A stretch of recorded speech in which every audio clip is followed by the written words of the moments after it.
Welcome, listeners, to Somnus Sagas, where we breathe life into the stories that shaped our world. Today, we dive into the heart of the Great War with the trench that never sleeps, a tale set in the mud-soaked scars of the Somme in autumn 1916. The trenches of the Western Front were more than battlegrounds. They were a relentless world of mud, fear, and fleeting humanity, where soldiers faced the unyielding horrors of war.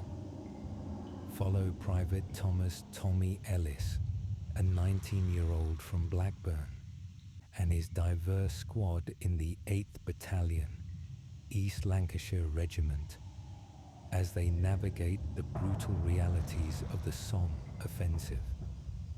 From the suffocating stench of no man's land to the screech of shells, from the warmth of shared cigarettes to the fragile hope of whispered prayers, this story weaves a vivid tapestry of survival, loss, and resilience.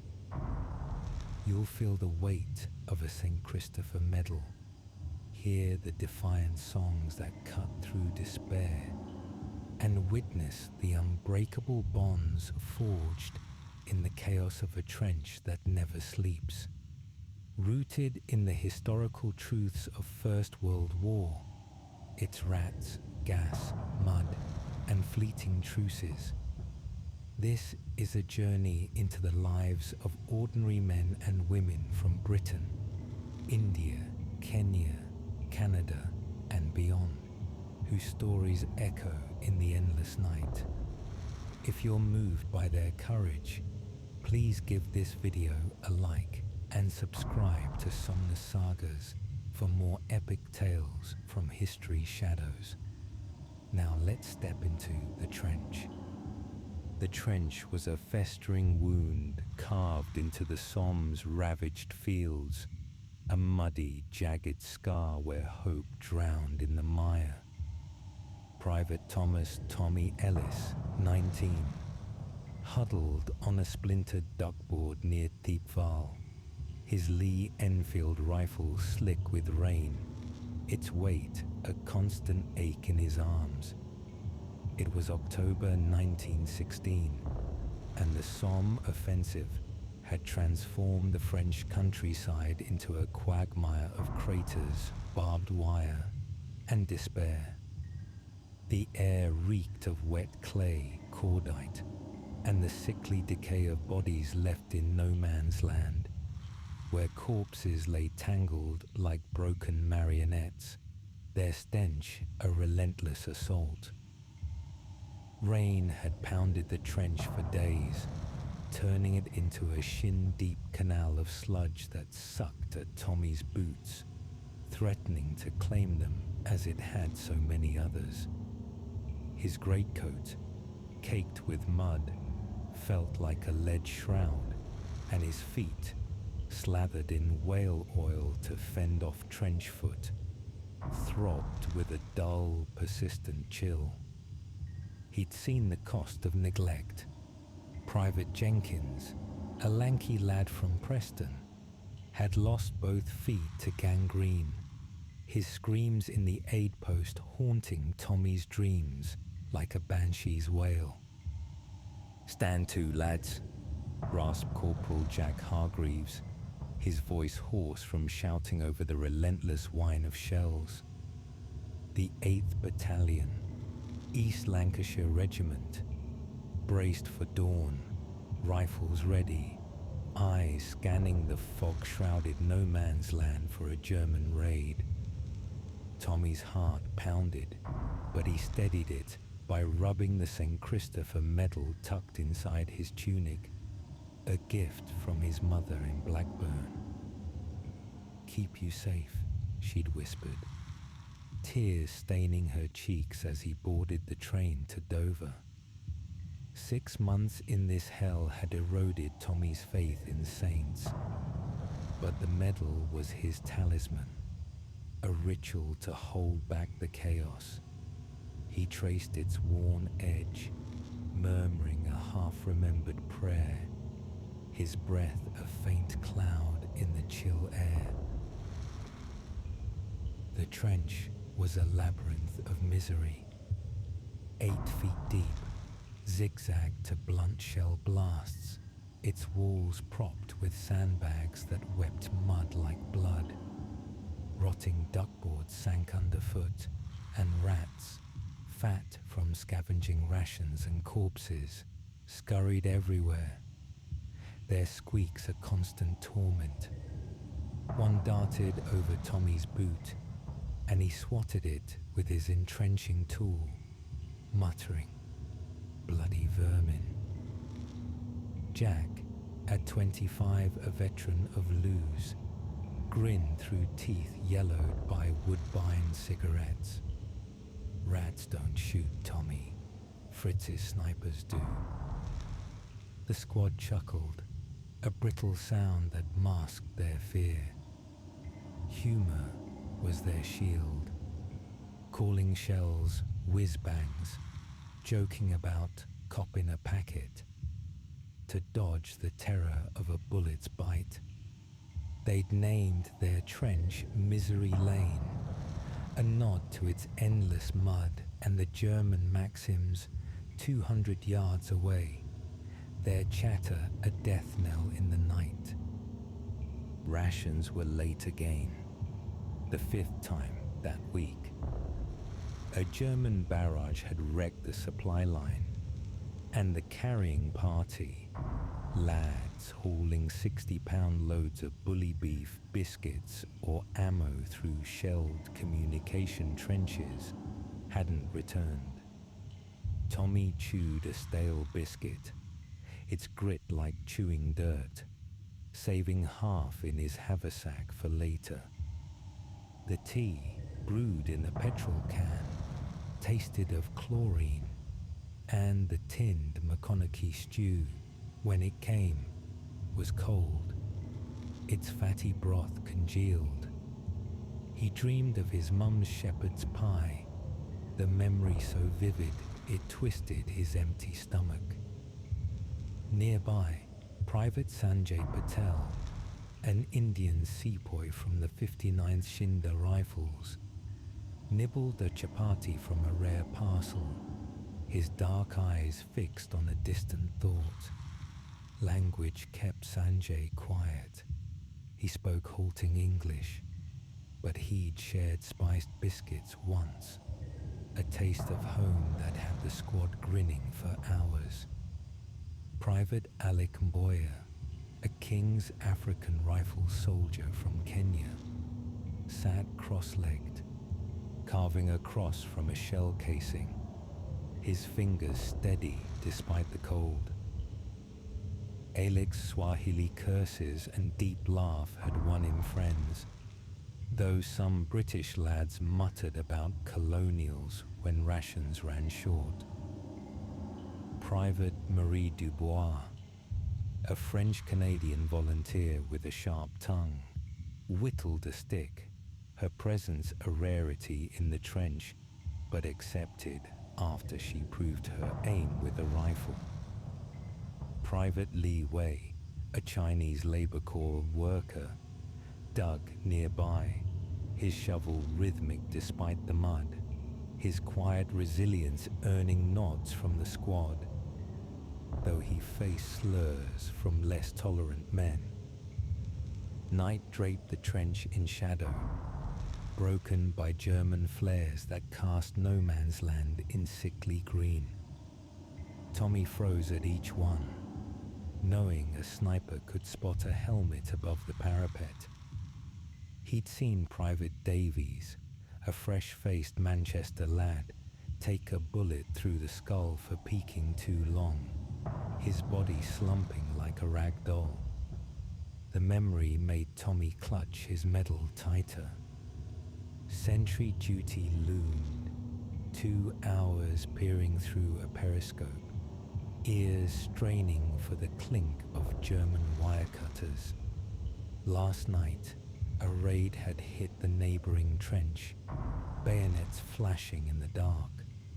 Private Billy Turner, Tommy's closest mate, had returned from a patrol clutching a German Pickelhaube helmet, his hands bloodied from a knife fight, his eyes wild with something beyond fear.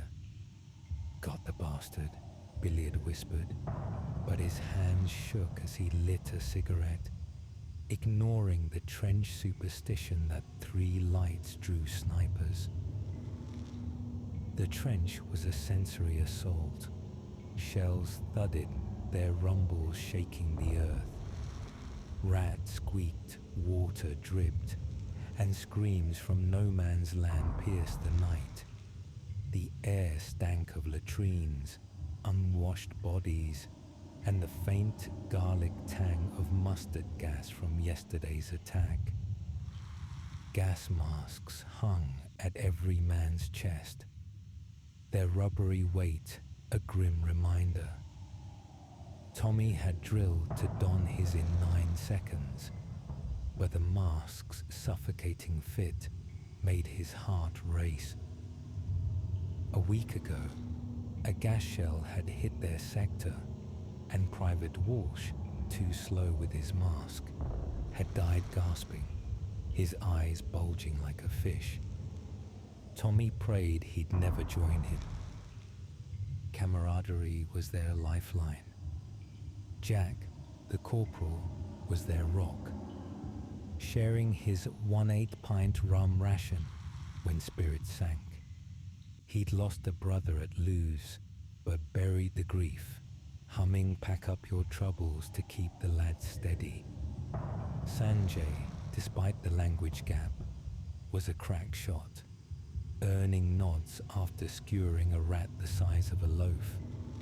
Evans, a Welsh miner, told bawdy stories of Cardiff pubs, while Alec taught Swahili curses, his laugh a burst of light. Marie, tough as nails, matched Evans' stories with Quebec tales, her French accent softening the squad's edges. Li Wei, though not a soldier, shared a cigarette once, his broken English conveying gratitude. Tommy, the youngest, wrote letters home, censored to hide the truth. "All's well," he scrawled, meaning, "I'm terrified." His mum's parcels, socks, toffee, a photo of his sister Annie, were treasures, though lice infested the socks within days. The squad shared everything, even Sanjay's curry paste, smeared on biscuits for a fleeting taste of spice. Animals were comrades too. A scruffy terrier, dubbed Mutt, had adopted the platoon, sniffing out rats and curling up in dugouts. Tommy scratched Mutt's ears, feeling a flicker of home. Pigeons carried messages when wires snapped. One had brought orders yesterday to hold the line, though half were shot down by snipers. Mules plodded through the mud, laden with 200 pounds of ammo or water, their brays drowned by shell fire. Tommy pitied them, recalling a horse sunk to its neck in a crater, shot to end its thrashing. Mutt seemed to sense danger, whimpering before barrages, a better warning than any sentry. Once, Mutt had barked at a German sapper tunneling below, saving the squad from a mine explosion. Weather was a relentless foe. Rain turned the trench into a canal, knee-deep in sludge that swallowed boots. Tommy's feet were numb, his socks rotting despite whale oil. Last winter, frostbite had claimed 2 men, their toes black as coal. Summer had brought flies and thirst, water rations barely a pint in the heat. Now, autumn's fog trapped gas, making masks a constant burden. Tommy dreamed of Blackburn's cobbled streets, but the thought deepened his isolation. He'd heard of Passchendaele's rains, where men drowned in shell holes, their screams bubbling through mud. Thiepval's mud was nearly as bad. Last week, a gun sank, and Private Carter vanished in a crater, his cries unanswered. Religion anchored some. Padre O'Connell, a wiry Irishman, braved the trench for services, his rosary swinging as shells screamed. Last Sunday, he'd prayed in a dugout, men kneeling in mud, whispering psalms.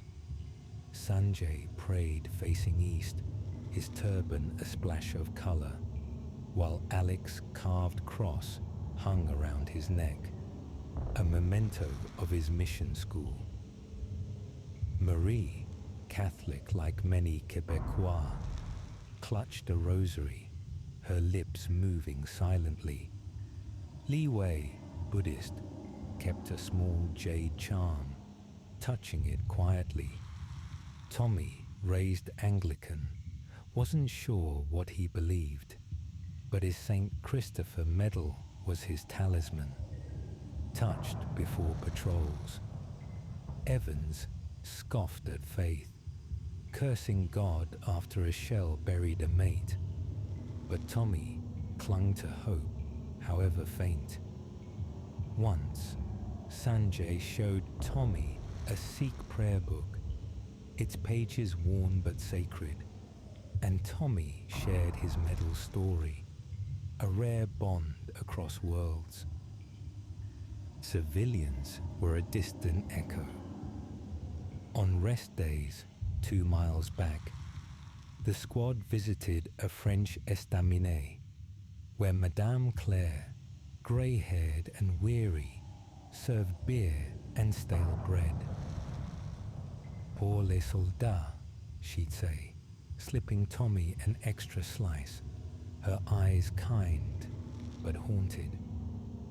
He traded a German button, scavenged from no man's land for wine, its warmth a fleeting escape. The village was half ruined, its people refugees. Tommy once saw a Belgian girl clutching a doll, fleeing with her family. He gave her his last toffee, her merci, lingering like a ghost. Back in the trench, letters from home, 12 million a week across the British Army, were lifelines, though censored. Annie wrote of mill work, oblivious to Tommy's reality. He hid the truth, knowing it would break her. The trench had evolved since July. Early in the offensive, it was a shallow ditch, 4 feet deep, leaving men exposed to shrapnel. Now it was 8 feet, with sandbags and wire thick enough to stop a charge. 1 million miles of wire across the front. The Germans opposite had concrete dugouts, rumored to have electric lights, while Tommy's squad huddled in a leaky canvas nook. Sappers had dug saps, narrow trenches into no man's land, for listening posts, where Tommy once spent a night, heart pounding as German picks tunneled below. The Messines mines, detonated months earlier, had killed 10,000 in seconds, and Tommy feared their trench sat above a German mine. Last week, a sapper, Private Owen, emerged from a tunnel, face grey, muttering about a collapsed shaft that buried 2 mates.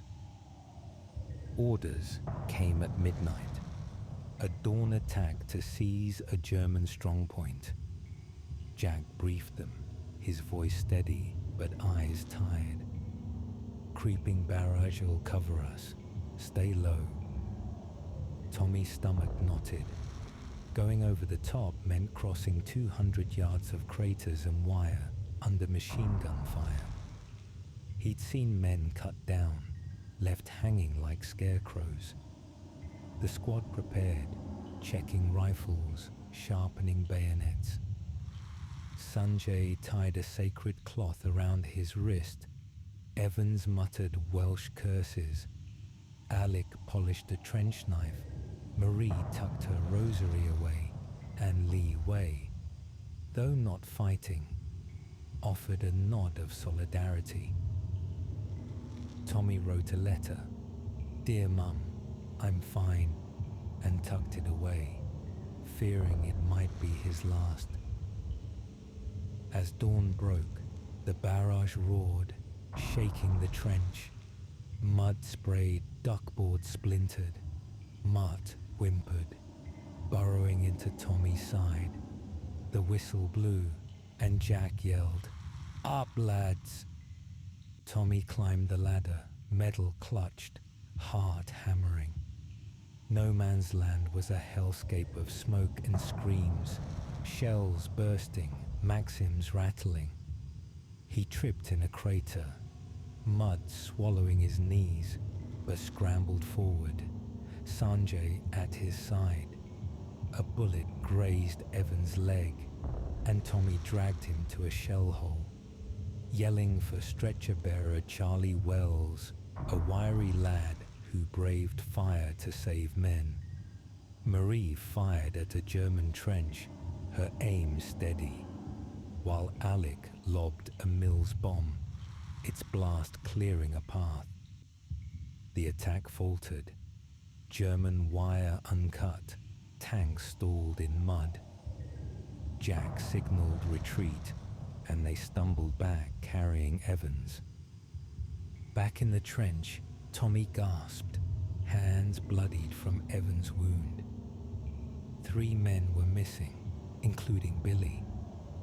Charlie bandaged Evans, his face grim. Half his bearers hadn't returned. Padre O'Connell prayed over a dying man, his voice steady despite a nearby shell burst. Mutt licked Tommy's hand and he fed the dog his saved biscuit, a small defiance. That night, Tommy sat on the fire step, staring at stars through a gap in the clouds. A pigeon fluttered off, carrying a message, its wings a soft beat. He hummed Pack Up Your Troubles, joined by Jack, Sanjay, Alec, and Marie, their voices a fragile thread of hope. Days later, on rest duty, the squad trudged to the estaminet. Madame Claire served wine, and a local boy, Pierre, played a harmonica, earning a cigarette from Jack. Sanjay shared a photo of his wife, his English halting but proud. Alec taught Pierre a Swahili word, laughing. Marie recounted a Quebec winter, her eyes distant. Li Wei, usually silent, offered a shy smile, sharing a rice cake from a rare parcel. Tommy wrote home, the lie, all's well, heavier each time. Back in the trench, news came of Billy's death, sniper, clean through the neck. The squad sat in silence, Mutt at their feet as rain fell again. A week later, a gas attack hit at dusk. The gong clanged, and Tommy fumbled his mask, heart racing as the chlorine cloud rolled in. Sanjay helped him, calm despite the chaos, and they survived, coughing but alive. Evans, on crutches, cursed the war, but Alec carved another cross, muttering a prayer. The trench was shelled again, and a sap collapsed, trapping 2 sappers. Tommy joined the rescue, digging until his hands bled, pulling one man out alive. The other didn't make it. By November, the Somme offensive slowed, but the trench remained their world.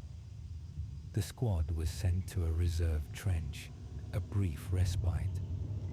They played cards, using bully beef tins as stakes, and Jack read from a tattered wiper's Times, its satire easing the gloom. Sanjay taught them a Punjabi song, Alex shared a Nairobi tale, and Marie sang a French lullaby. Tommy sketched Mutt in his diary, a gift for Annie if he survived. The medal stayed close, touched before every patrol. One night, a German prisoner, Hans, was brought in, starving and shivering. Tommy gave him a biscuit, seeing fear mirror his own. Hans whispered, "Danke," and Tommy nodded, a fleeting truce. Days later, a letter arrived from Annie with a pressed flower. Tommy tucked it beside his medal, a piece of home. The squad was ordered to a new sector, rumors of a big push swirling. As they marched, Mutt trotted alongside, and Tommy hummed "Pack Up Your Troubles," the squad joining in, their voices defying the mud, the shells, and the endless night. Weeks later, Tommy volunteered for a wiring party, repairing barbed wire under cover of darkness. The task was grueling. 50 pounds of wire dragged through mud, snipers waiting for a sound. Sanjay covered him, rifle ready, while Alec whispered encouragements in Swahili. A flare caught Tommy's movement, and a bullet whizzed past, grazing his helmet. He dove into the trench, heart pounding, medal clutched. "Close one, lad," Jack said, clapping his shoulder. That night, they shared a smuggled bottle of French wine, a rare treat from Madame Claire, toasting survival. In December, a rare moment of peace came, a football match in a rest camp, organized by the YMCA. Tommy's squad played against a Scottish unit, slipping in mud but laughing like boys again. Sanjay scored, earning cheers, while Marie refereed her whistle sharp. Alec, limping from a shrapnel nick, cheered from the sidelines, Mutt barking at his side. The game ended in a draw, and for an hour, the war felt distant. Back in the trench, reality returned. A shell killed Private Owen, the sapper, his body buried in the parapet. Padre O'Connell held a service, his voice breaking as he read from Psalms. Tommy touched his medal, whispering for Owen's soul. By January 1917, the squad faced another attack, this time with tanks, lumbering Mark words that broke German wire but bogged in mud. Tommy's platoon followed, capturing a trench but losing Marie to a sniper. Her rosary was sent home, a grim parcel. Sanjay took it hardest, having shared stories of faith. The squad shrank, but Tommy, Jack, Alec, and Mutt held on, their bond tighter. Tommy's diary filled with sketches, trenches, Mutt, Sanjay's turban, a record of survival. The medal, now scratched, stayed close, a silent vow to endure. In February, a quiet spell brought a chance to rebuild. Tommy helped Lee Wei reinforce the trench, Piling sandbags under moonlight, they shared few words, but Lee's nod was enough. A German deserter, Karl, stumbled into their lines, half-starved, offering a Luger pistol for food. Tommy gave him bully beef, seeing a boy like himself trapped by war. Karl spoke of German trenches, their men eating sawdust bread, morale crumbling. The squad listened, wary but curious, their own hunger a shared language. Spring brought mud and more attacks. During a raid, Alex saved Tommy, tackling him as a grenade exploded, shrapnel grazing Alex's arm. In the aid post, Tommy stayed with him, sharing his last toffee. Alec carved a wooden bead for Tommy, a Kenyan token of friendship. Sanjay, promoted to Lance Corporal, led a patrol, his calm earning respect. Jack, now battle-worn, confided in Tommy about Luz, his brother's face haunting him. Mutt, ever loyal, grew thin but stayed close, a symbol of their endurance. By March, the Germans retreated to the Hindenburg Line, their trenches deeper, concrete-lined. Tommy's squad followed, occupying abandoned German dugouts, marveling at their electric lights. But the war ground on, shells falling, men dying. Tommy's diary grew thick, sketches of Pierre's harmonica, Lee's shovel, Alec's cross. A letter from Annie arrived, with a knitted scarf. Tommy wrapped it around Mutt during a cold night, the squad laughing despite the frost. In April, a final push loomed. The squad prepared, knowing losses would come. Sanjay taught Tommy a Sikh prayer.